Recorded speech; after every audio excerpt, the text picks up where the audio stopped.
What if I told you, the person who just pulled away from you, the one who's gone cold, distant, silent, isn't actually gone at all? What if I told you their mind is secretly wired to come back, but only when you unknowingly flip the very triggers that make them feel both terrified of love and desperate for it? Think about that for a second. Right now you might be replaying every message you sent, every moment you shared, wondering, did I do something wrong? Did I push too hard? Did they ever even care? But here's the haunting truth. Their pulling away has less to do with you and everything to do with the way their nervous system processes closeness. Avoidants live in a paradox. They crave intimacy, yet their body treats it like danger. They want love, yet fear will cost them their freedom. So they run, they hide, they leave you questioning your worth. But here's the part almost no one understands.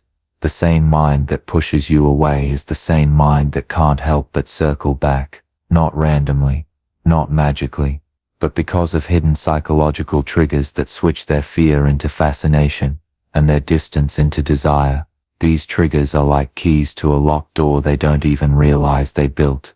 And when you turn those keys, not through chasing, not through pleading, but through something far more powerful, you stop being the threat they run from, and become the mystery they can't resist returning to. If you've ever asked yourself, why do they always leave, and why do they always come back? Stay with me, because in the next few minutes, you'll discover the secret triggers that make avoidance always return, and how to pull them back without losing yourself in the process. Loving an avoidant isn't just confusing, it's heartbreaking in slow motion.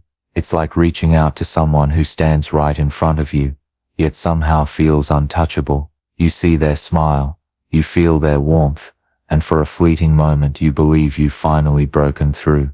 But then, without warning, it's as if a wall of glass drops between you. They're there, but not really. They look into your eyes, but something inside them is already retreating, and that moment cuts deeper than silence ever could, because it doesn't feel like rejection from a stranger. It feels like rejection from someone who secretly wants what you're offering, but is too terrified to receive it. You notice the micro moments, the way they almost lean closer before pulling back, the way they text you something vulnerable, only to disappear right after. It's as if they're whispering, "Don't leave me," and "Don't come closer" at the exact same time. That leaves you stuck in emotional limbo. Your heart races, your stomach knots, and your mind spirals into endless questions. What did I do wrong? Was I too much? Should I have been colder? Harder to get? You replay every conversation like a detective searching for clues, while the silence on their end grows heavier and heavier. Here's the cruel illusion. It feels personal. It feels like they've measured your worth and found you lacking. But the truth is, their distance isn't really about you. It's about a nervous system trained long ago to see love as danger, intimacy as suffocation, commitment as a trap.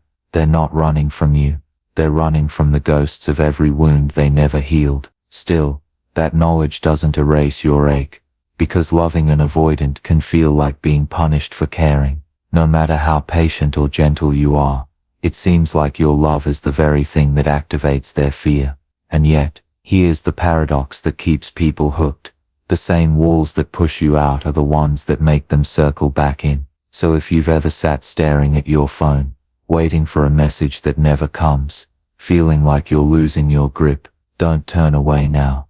Because what feels like abandonment today may actually be the silent setup for their return, once you learn the secret triggers that pull them back.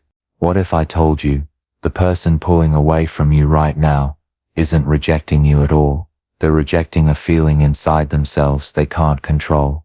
Avoidants aren't people who don't want love. They're people whose entire nervous system has been wired to see love as danger. Think about that. The very thing they secretly crave, closeness, safety, warmth, is the exact thing their body interprets as a threat. It's like reaching for fire when you're freezing, but the moment your hands get near the flame, your reflex yanks them back. Not because you don't want the heat, but because somewhere along the way, you learned the fire can burn. This is the hidden war inside every avoidant, One voice screams, "Please don't leave me." Another whispers, "Don't come too close." That's why their behavior feels like whiplash. They lean in, then retreat. They open up, then vanish.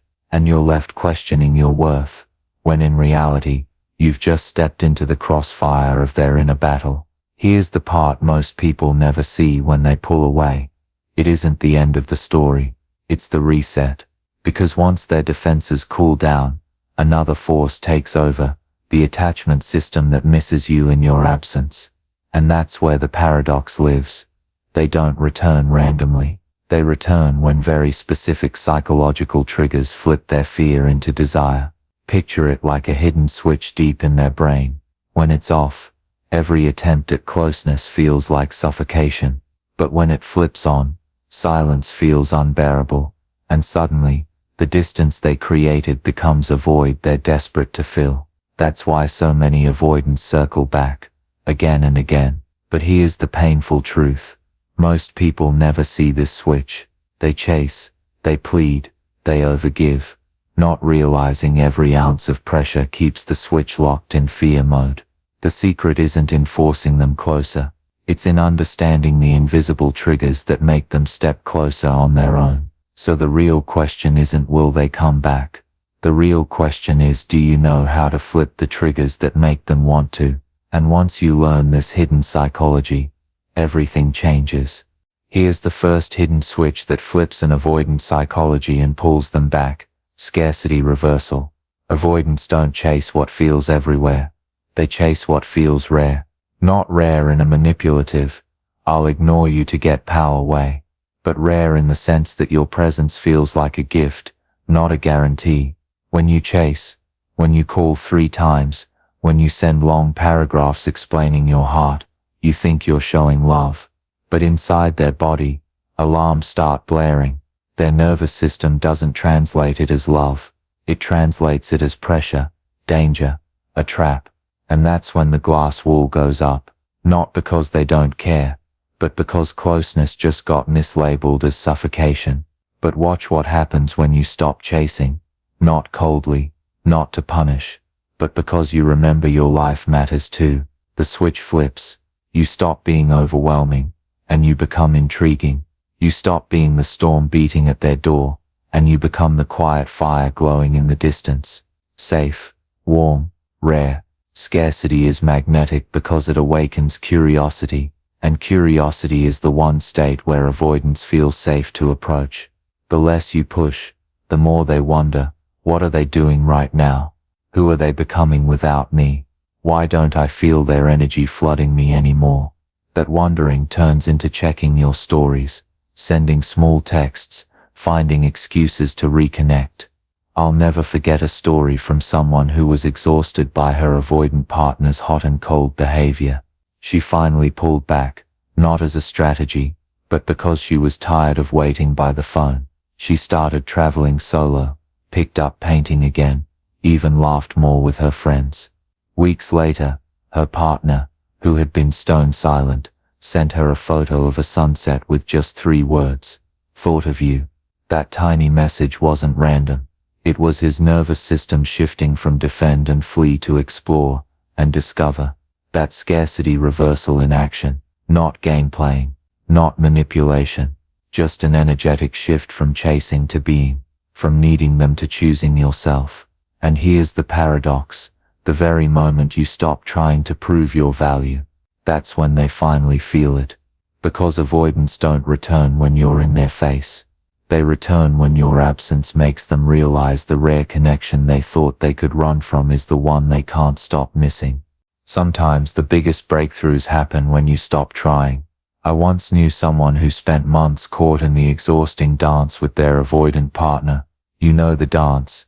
Every step forward is followed by a step back. Every moment of closeness is met with sudden silence. He would send long messages, pouring his heart out, only to watch the screen stay dark. He thought that persistence would prove his love, that intensity would finally break through her walls. But the more he reached, the further she slipped. Then one night, staring at his silent phone, something inside him cracked, not in anger, not in bitterness, in pure exhaustion. He was tired of making someone else's walls the measure of his worth, and in that quiet breaking point, he accidentally discovered the first secret trigger. He stopped chasing, not as a test, not as a tactic. He simply pulled his energy back into himself. He picked up the paintbrushes that had been collecting dust in the corner. Canvas after canvas began to fill with color, replacing the gray ache of waiting. He joined a hiking group, and with every trail, every summit, he remembered pieces of himself he thought he'd lost. He laughed louder with friends. He slept deeper. His world stopped shrinking around her silence and started expanding around his own aliveness. And that's when it happened. Weeks later, without warning, a message lit up his phone. Not a defensive hey, not a cold breadcrumb. A photo of a sunrise with just 4 words. This reminded me of you. Think about that. The same woman who once pulled away at every sign of closeness was now reaching out, unprompted, because curiosity, not pressure, had stirred inside her. His absence didn't push her further. It created space for her to miss him. That scarcity reversal in action. When he stopped flooding her nervous system with pursuit, she finally had the room to feel her own pull. He went from being overwhelming to becoming magnetic, from being everywhere to being rare. And here's the irony. He didn't set out to make her return. He set out to return to himself. That shift was the trigger. And this is just the beginning. Because if scarcity makes them curious enough to come back, the next trigger makes them feel safe enough to stay. If the first trigger, scarcity reversal, sparks curiosity and pulls them back, the second and third triggers are what keep them there. Because here's the truth. Curiosity alone won't hold an avoidant. Safety will. And nothing communicates safety more powerfully than emotional regulation. Avoidants live with a nervous system that's always scanning for signs of danger, not physical danger, emotional danger. When you panic, when you plead, when you send message after message asking, did I do something wrong? Why are you ignoring me? Please just talk to me. Their body doesn't hear love. It hears threat. It hears, if I get close to you, I'll be swallowed whole. That's why your love, as deep as it is, sometimes makes them retreat. Not because you're unworthy, but because their wiring confuses intensity with danger. But watch what happens when you do the opposite. When instead of spiraling, you stay calm. When instead of interrogating, you respond with warmth. When instead of begging, you simply live your life and meet their return with steady presence. Suddenly, their nervous system can exhale. For the first time, closeness doesn't feel like a trap.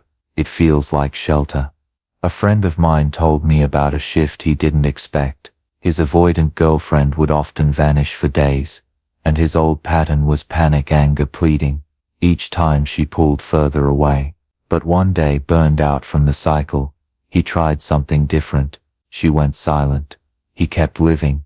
He focused on his projects, went to the gym, spent time with friends, and when she resurfaced with a casual hey, he replied warmly, but without interrogation, without drama, without making her silence about his worth.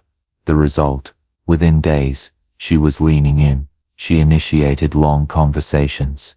She asked when she could see him. Her defenses melted, not because he did more, but because he did less. His calmness proved he was safe. His steadiness showed her he could handle her need for space without falling apart. And this is where the third trigger comes alive. The silent safety test every avoidant gives. It's not conscious, but it's constant. They're always asking, can I trust you not to consume me? Will you respect my autonomy? Can you care without trying to change me? Most people fail this test without even realizing it's being given. They chase, they push, they demand. And in doing so, they confirm the avoidant's deepest fear that love equals losing themselves.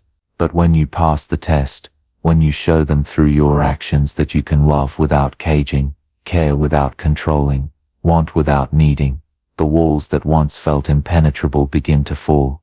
Because for the first time, they don't feel like they're choosing between freedom and love. With you they get both. And that's the paradox. The moment you prove you won't consume them, that's the exact moment they start running back to you. Here's the cruel-looking irony. No one tells you. Avoidants don't come back when you're waiting, watching, chasing. They come back when you've stopped, when you finally let go, when you no longer need them. And at first, that truth stings, because your heart screams, if I love harder, won't they feel safer? If I fight for us, won't they finally stay?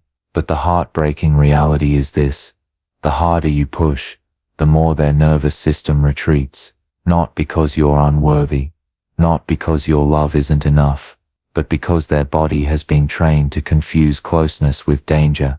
So when you're pleading, when you're panicking, when you're interrogating, their subconscious hears danger, pressure, trap.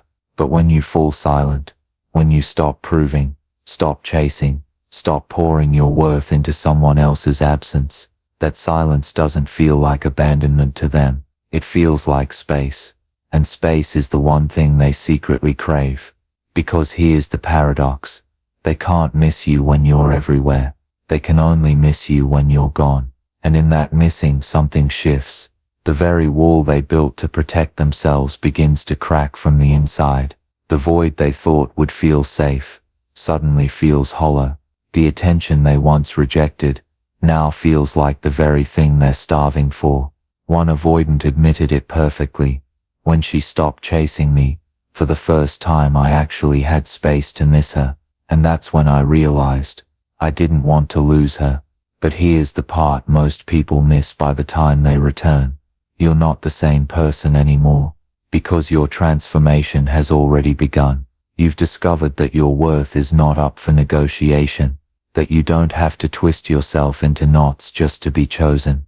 That real love doesn't demand you shrink, beg or bleed to earn it. You learn to love without losing yourself. To care without controlling.